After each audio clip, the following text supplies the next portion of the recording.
Hello guys, ito naman yung ating pantry na order sa Shopee. So ito guys ay ano bang tawag ito? Wet tissue. Agoy, maliit pa din. Ano ba yan? Ay, malaki na siya. Ito guys, yung talagang gusto ko na orderin, yung malaki. Kasi yung last order ko, nakadalawang order na ako na ganito. Wipes siya. Ganito din, kaso napakaliit. Kaya sabi ng customer ko guys, bili daw ako ng medyo malaki. So ito, successful yung aking order.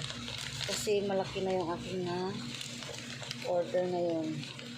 So, tinry ko lang siya guys, mag-order ng 4 na piraso. Baka kasi mamali na naman ako ng order.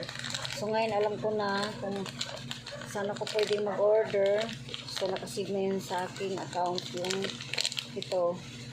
Kaya doon na ako parating mag-order ng wipes. So, napakaganda kasing quality na ito guys. Kasi, hindi siya matubig. Talagang para siyang, original. Foam soft yung brand niya guys. So, ang daming mga nito, mga bumili. Kaya ako, dito din ako nag-order.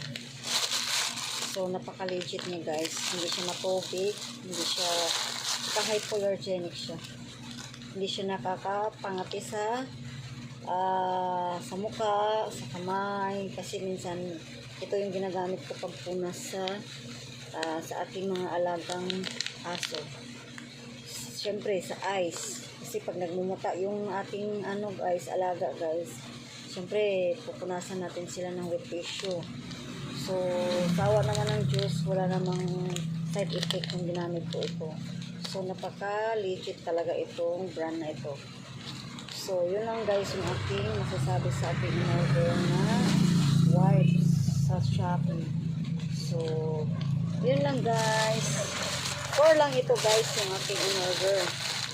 Mura lang ito. Sa halagang 149 pesos. Meron ka ng 4. So, benta mo na lang dito guys. Depende kung magkano yung ipapatong mo dito guys. So, yun lang guys. Yung aking 3 unboxing ngayon guys. So, thank you guys. Bye.